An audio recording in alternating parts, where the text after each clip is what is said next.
исполкоме отдали дань памяти артистам, которые в годы войны выступали перед солдатами в госпиталях и на передовой. Гала-концерт «Эх, путь, дорожка фронтовая» собрал больше 20 участников. Елена Кононова расскажет об этом. Повстречай незваных гостей. Ансамбль «Максаковочка» через несколько минут выйдет на сцену, а пока распевается. Коллектив знаменит своими участницами возрастом за 50, а энергией лет так на 20. Солистки отмечают, лестничную площадку для последнего прогона выбрали не случайно. Потому что там воздух свежий и акустика лучше.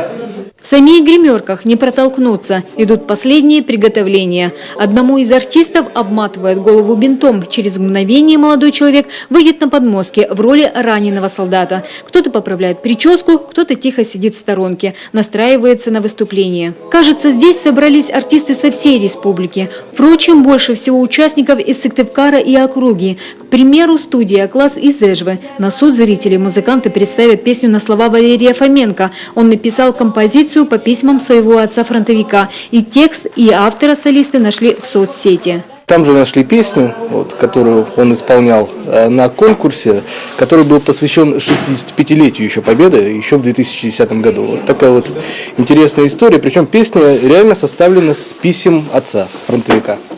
Усть-Куломский коллектив «Июль» с репертуаром определялся долго. В итоге выбрал казачью песню «Когда мы были на войне». Вместо исполнения под аккомпанемент выбрали акапелла, украсив песню игрой ударных инструментов. В жизни июльцы практически никак не связаны с музыкой. Кто светооператор, кто полицейский. Потому времени на подготовку было мало. Получалось, у нас после работы собирались, кто как мог. Собирались по 2, по 3 человека, если другие не могли прийти, разучивали свои партии.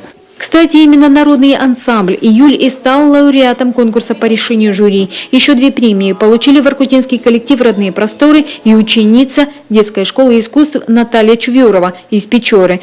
Они представят нашу республику на большом гала-концерте в Санкт-Петербурге в конце апреля. И молитву, как заклинание, все шептала, не зная сна.